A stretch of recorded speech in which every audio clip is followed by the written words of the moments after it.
নিজের গ্রামের বাড়ি ত্যাগ করে ঢাকা শহরের মাটিতে পা রাখেন আমার বাবা মা, কারণ একটু সুখের আশায়। আমরা 5 বোন ছিলাম, 4 ভাই ছিল। আমাদের পরিবারটা অনেক বড় ছিল।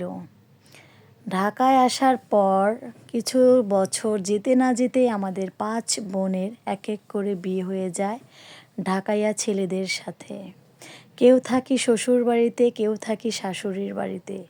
তখন থেকেই আমার মা বলেন, আমি আর গ্রামের বাড়িতে যাচ্ছি না, আমি ঢাকায় থাকবো। আমার ছেলেরা বাড়ি করবে, গাড়ি করবে, সবাইকে একসাথে নিয়েই থাকবো। যাই হোক, আসসালামু আলাইকুম। আমরা 5 বোন, 5 বোনের মধ্যে আজকে এক বোন তার নিজের স্বামীর ইনকামের টাকা দিয়ে জায়গাসহ একটা বাড়ি কিনে, মানে বাড়িসহ জায়গা, জায়গাসহ বাড়ি, দোনোটা মিলিয়েই কেনার পর আমার বোন বেশি দিন হয়নি, 1 সপ্তাহ হয়েছে ওই বাড়িতে গিয়েছে। গিয়েই বলছে আমাকে, বোন আসো আমার বাড়িটা দেখে যাও।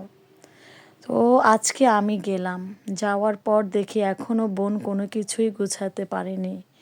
অনেক কিছু গুছানো বাকি আছে, অনেক কিছু ডেকোরেশন করা বাকি আছে। আমার বোনের হাজবেন্ডের অনেক আশা এই বাড়িটাকে অনেক ধরনের ডেকোরেশন করে আরও উজ্জ্বল করবে। সবাই দোয়া করবেন আমার বোন জামাইয়ের জন্য, তো সুন্দর করে আল্লাহ ওর মনের আশাটা পূরণ করে। তো আমি প্রথমে দোতলায় চলে আসলাম, আসার পরে দেখি ডান দিকে একটা রুম, বাম দিকে একটা রুম। আর যে জায়গা সহ বাড়িটা কিনে সেটা হচ্ছে দোতলা কমপ্লিট করা একটা বাড়ি। তো বাম দিকে যে রুমটা, ওটা কত সুন্দর করে আমার বোন জামাই রং করেছে। যেহেতু পুরনো বিল্ডিং ছিল, রং একটু এলোমেলো ছিল, তাই সুন্দর করে সে নিজের মতন করে রং করে নিয়েছে। ঘরটাকে কি সুন্দর করে সাজিয়েছে। হাতের বাম দিকে একটা রুম আছে। এই রুমটার মধ্যে আমার বোনের 2টা রাজপুত্র, এই তো দেখতেই পেলেন কেবল, ওরা 2 জন এই রুমটায় থাকে। নিচতলাটাও কিন্তু আপনাদের সাথে শেয়ার করেছি, ওইটা হচ্ছে একটা খাবারের রুম। ওইটাকে অনেক সুন্দর করে ডেকোরেশন করবে আমার বোন জামাই, আমাকে বলছিল। এখন চলে যাই ছাদে। তো ছাদে গিয়েও আপনাদের সাথে শেয়ার করব একটা জিনিস।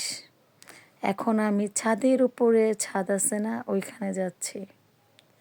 যে দেখি আমার বোনের জামাই মানে হাজবেন্ড কত সুন্দর সুন্দর কবুতর পালে তার নিজ হাতে। তারপরে আপনাদের সাথে শেয়ার করলাম আশেপাশের ভিউটা, কত সুন্দর বাড়িঘর আছে। যাই হোক না কেন, যত সুন্দরই হোক না কেন, আমার বোনের কিন্তু মন খারাপ।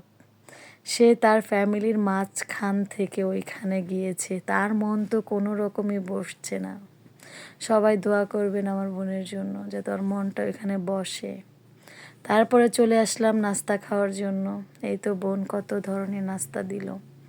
খাওয়া দাওয়া শেষ করলাম, চা খেলাম। এখন বোনের নতুন বাড়ি, আমরা নতুন এসেছি, তাই বোন খালি মুখে ফিরিয়ে দিবে না, তাই কত রকমের আইটেমের খাবার করেছে দেখুন। এখানে আছে কাচ্চি, মোরগ পোলাও। তো আজকের ভিডিওটা এই পর্যন্তই। আল্লাহ হাফিজ।